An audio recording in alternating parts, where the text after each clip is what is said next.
What's going on, guys? Welcome back to game 2. For this game, I'm going to be going first with Geargias.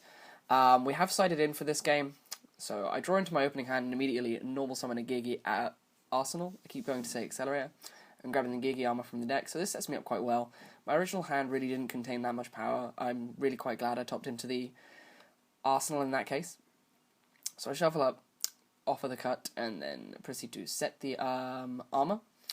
Then I'm just going to, I believe, set 3 back row. Nope, 2 back row, and pass play to my opponent. So I'm actually quite confident with this starting play, and it's a bit dampened when my opponent drops Thunder King on me, because he's been dropping Thunder King on me all day, and it really has just been ruining my plays. So he's going to set 2 back row to defend his Thunder King and pass turn back to me.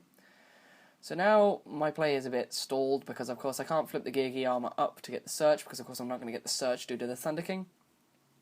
So at this point I really need to think about how I'm going to play around it. I don't actually main deck any Thunder King removal. I know I have a Fiendish Chain face down at this point, but it's whether I want to waste the Fiendish Chain just to get my search off that I'm really questioning at this point.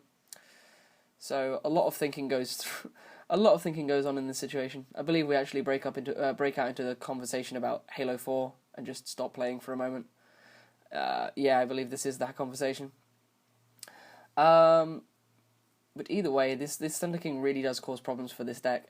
So I believe in the end I end up setting 1 extra monster and passing turn to my opponent.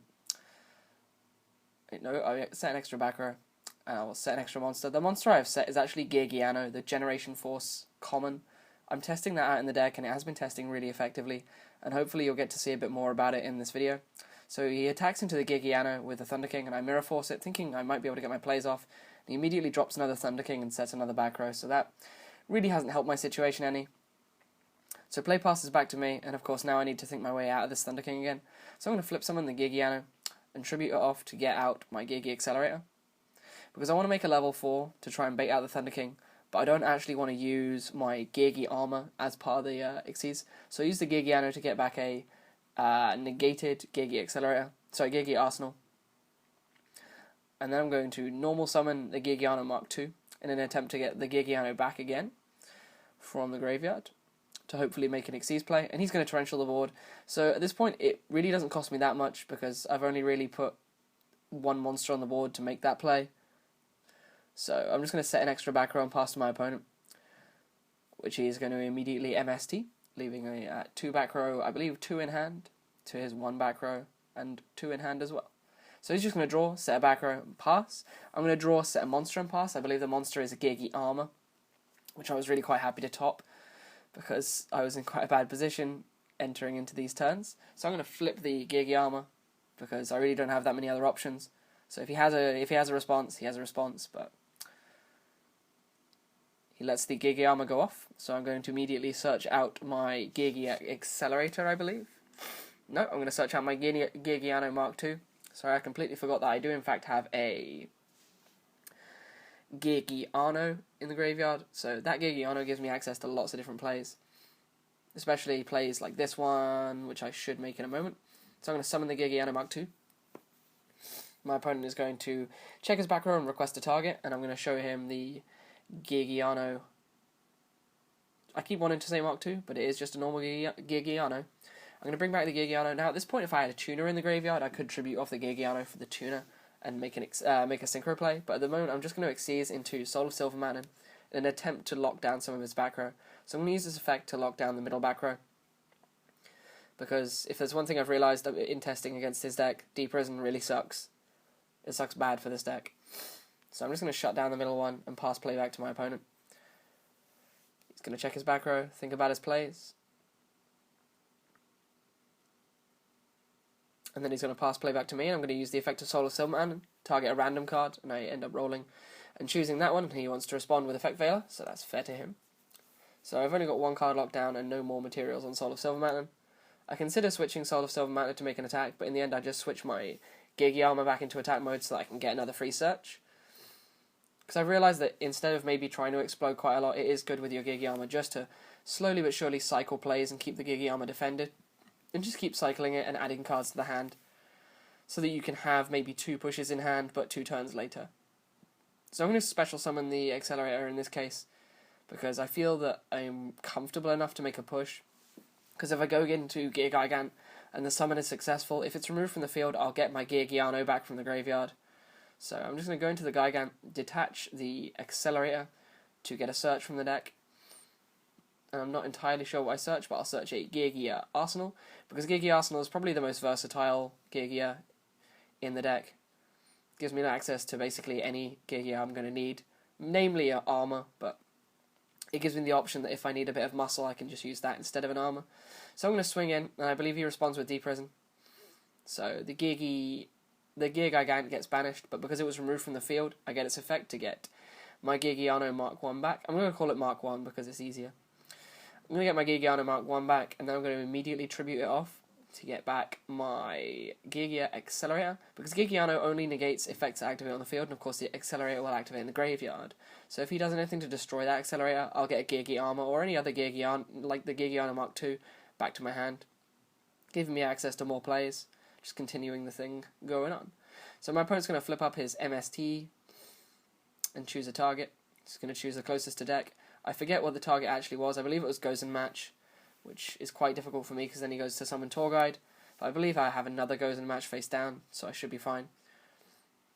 To anyone who doesn't side Gozen Match with this deck, Gozen Match is probably the single most devastating card you can play against wind-ups, because they just cannot do anything. And when they make the Tour Guide play, there is no Dark rank 3 Xyz out at this point.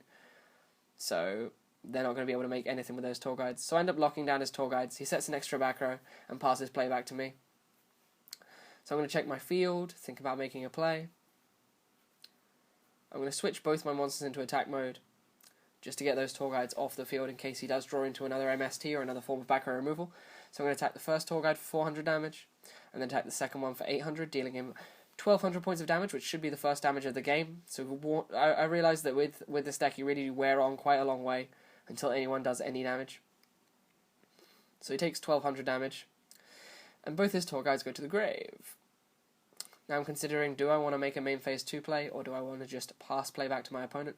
So I end up summoning the Geargia Arsenal that I added to my hand a while back with the Gigant. So I'm going to search out the last Geargia armor that should be in deck, put the deck back, offer the cut, set the Geargia armor, and pass play back to my opponent. So at the moment my grave is fairly stocked, as you can see me checking. My opponent is just going to draw, set the draw, and pass. So these back rows are still keeping me fairly daunted, but I'm just going to keep trying to play through it because I now have card advantage and I have control with the Gozen Match. So I'm going to flip face up my armor and get another free search. Sorry, I have got a slight cold. So I'm going to search out another Accelerator from the deck and hopefully go into another play. I believe one of my Gigants is still in extra deck, so I can still make the play. But I am considering, as you can see in this game, you do burn through Gigants quite quickly. I am considering bumping up to a third in the extra, because it's such a good card, and with Geargiano you can always get pluses after it dies. So my opponent is fine with the summon of the Geargia Accelerator, so I'm just going to Xyz my two Accelerators together to make another Gigant, which is going to immediately Torrential. I'm going to check my back row, consider my plays, and then let them all go, because I can of course get my Geargiano back from the graveyard. So I'll now activate Gigant's effect when it was destroyed, get myself my Geargiano, which I believe I will then tribute to get back my copy of Accelerator. Yep. And because I haven't attacked yet, I'm just going to bring it out in attack mode to try and push for a little bit of extra damage. My opponent then realised that because the Silver Mountain was gone, he gets to remove the die from the lockdown card, seeing as it's no longer locked down.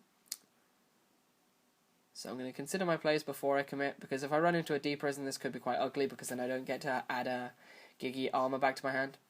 So I'm going to end up hopefully swinging in with that, but I'm really not sure here. It's the problem when I spend loads of time thinking in games and then I can't spend as much time on the commentary thinking of things to say, so I am sorry about that.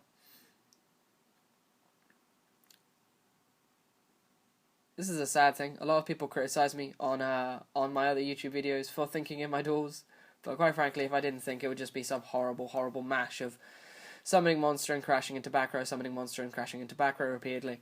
So I'm just going to attack 14 with the Accelerator, just to push for that little bit of extra damage.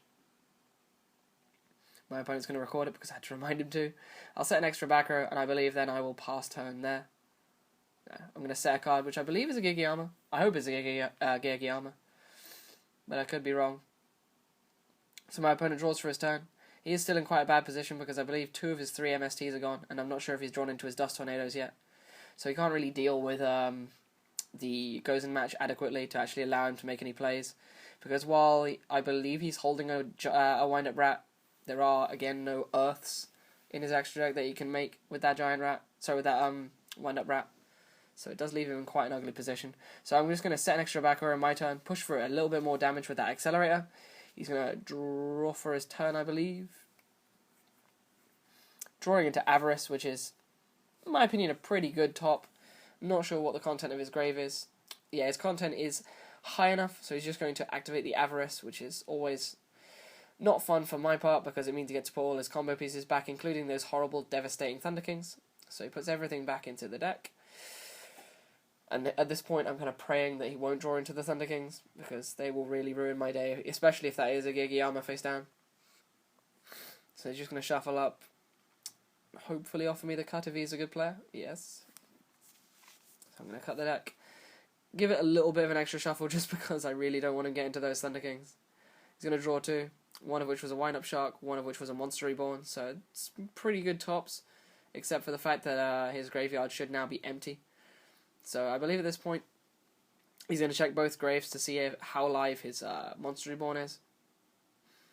And I believe at this point, he actually ends up Monster Reborning my Gear Gigant X, which I will inevitably okay, because when the Gear Gigant X is sent to my graveyard, well, when it leaves the field, I'm going to get a Geargiano back anyway.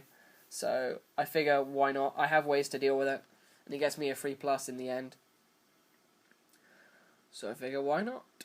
So I consider the play. I've had a Maxi sitting in hand for a while, and I figure while the Gozen match is out, he's not going to be Xyz spamming. So I just 1-for-1 with the Maxi.